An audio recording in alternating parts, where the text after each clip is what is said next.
everyone, how are you? Today we're going to see an example of an air vacuum, and in this experiment you'll also see how to get a penny out of the water without your hands getting wet or the penny getting wet.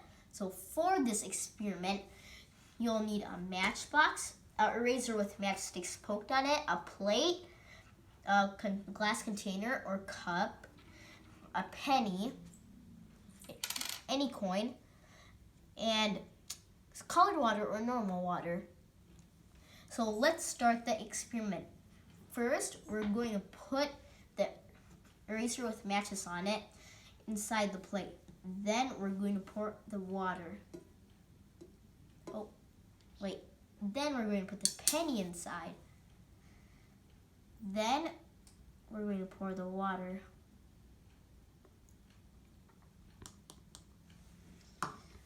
Now we're going to light the matches. This is the cool part.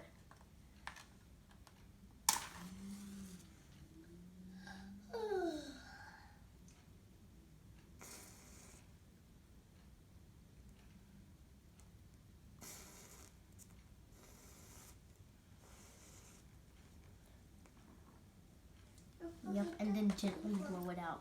Now we're going to put the container over it, and let's see what happens. Ooh, the water's getting inside.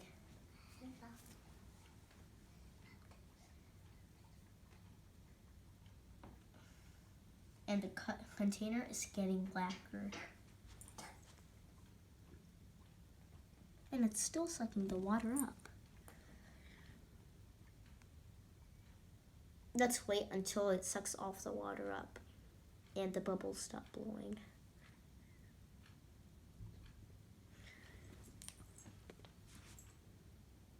Now we're going to take the penny out and see how not what it is.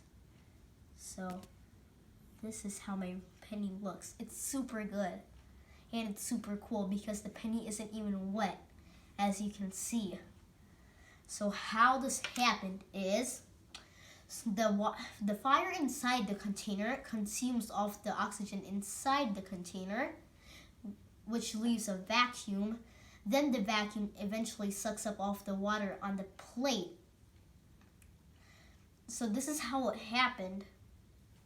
Wasn't this experiment cool? If you liked the experiment, give me a thumbs up and subscribe to my channel.